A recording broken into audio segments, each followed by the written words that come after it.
Bienvenue dans ce troisième module qui sera consacré au risque de chute.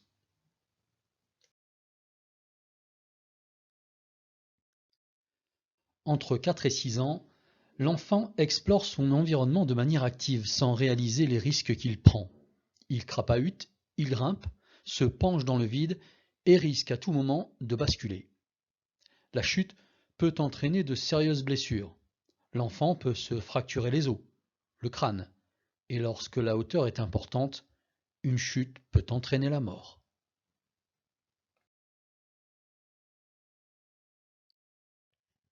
Un nourrisson se tortille très vite tel un ver de terre.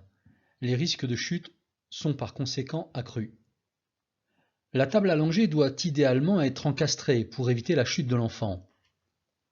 La chaise haute, la poussette, doit disposer de sangles pour maintenir l'enfant attaché sur son siège. Concernant la chaise haute, vous savez que l'enfant parvient assez vite à s'extraire de la sangle. Il se tient alors debout sur la chaise et risque de tomber. Il est prudent de le redescendre de la chaise haute dès que le repas est terminé. En ce qui concerne la poussette, veillez à ce que la ceinture comporte 3 points d'attache. Et même si l'enfant est grand, il doit être sanglé car la poussette peut buter sur un pavé par exemple. Et si l'enfant n'est pas sanglé, il peut chuter vers l'avant. Cela entraîne des blessures graves au visage.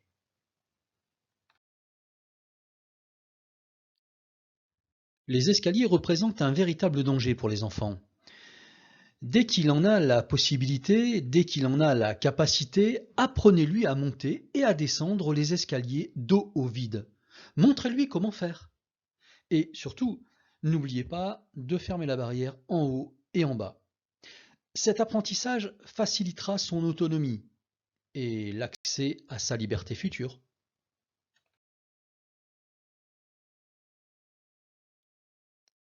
Vous l'aurez compris, l'éduquer et lui interdire certaines libertés sont les règles de la conduite à tenir pour éviter une chute grave. Cela ne dispense pas évidemment de mettre en œuvre les mesures de protection appropriées, comme les barrières de sécurité par exemple. Adoptez également la difficulté d'apprentissage aux capacités psychomotrices de l'enfant.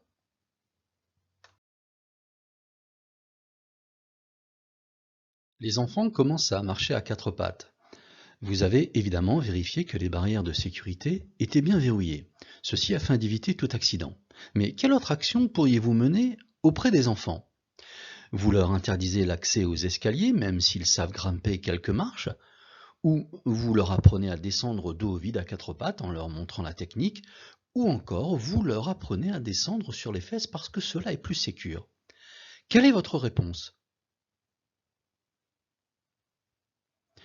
Vous pourriez évidemment leur interdire l'accès aux escaliers, mais il serait davantage efficace du point de vue de l'autonomie de l'enfant de leur apprendre à descendre dos au vide à 4 pattes, en leur montrant la technique. Cela pourrait d'ailleurs se révéler très amusant. Parmi les affirmations suivantes, quelles sont celles qui sont vraies et quelles sont celles qui sont fausses? L'accès aux fenêtres et aux balcons doit être interdit sans la présence d'un adulte. Oui, c'est vrai. Et n'oubliez pas de munir les porte-fenêtres d'un système de sécurité. Question numéro 2. Lorsque l'enfant sait s'asseoir seul, il n'est plus indispensable de l'attacher dans la chaise haute et le transat. C'est faux, évidemment. L'enfant risque de chuter à tout moment lorsqu'il chahute. Il doit donc être attaché impérativement. Question numéro 3. Quel que soit leur âge, les enfants doivent toujours être sanglés dans une poussette. Oui, nous l'avons vu dans notre exemple tout à l'heure, la poussette peut bloquer contre un pavé, contre le pied d'un passant, et si l'enfant n'est pas sanglé, eh bien il peut chuter vers l'avant, et vous imaginez bien que la réception sur la tête ou le visage peut entraîner des blessures qui peuvent être graves. Notre petite Juliette aime aller jouer au parc. Quelle sera votre attitude vis-à-vis de la fillette? Vous l'encouragerez à monter et descendre seule des jeux qui sont adaptés à son âge, évidemment, ou alors vous la surveillerez en lui rappelant souvent de faire attention car elle risque de tomber. Quelle est votre réponse?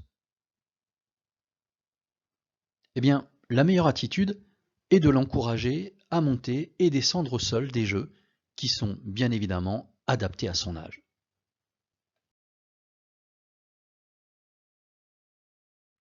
Cette photographie a été prise dans une crèche. Du point de vue de la prévention des risques domestiques, que remarquez-vous?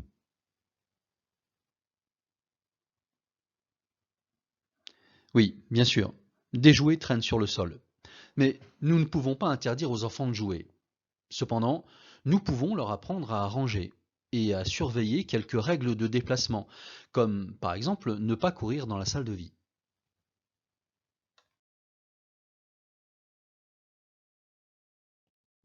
Voyons ensemble quels sont les points clés afin d'éviter les chutes accidentelles. Supprimer le danger, quand cela est possible. Sinon, interdire l'accès aux zones dangereuses. Surveiller les enfants, évidemment, et les éduquer afin que leur environnement ne représente plus un danger pour eux.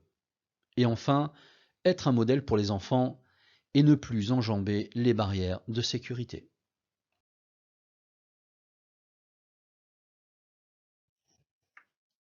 Voici une photographie représentant une salle d'activité pour développer les capacités psychomotrices des enfants. Elle n'a pas été réaménagée pour les besoins de notre scénario. La question est, quelles sont les améliorations que vous pourriez y apporter?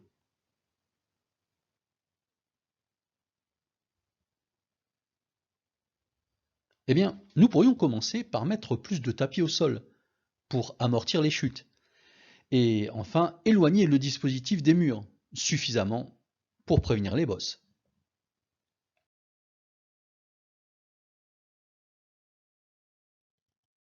Ce module est maintenant terminé.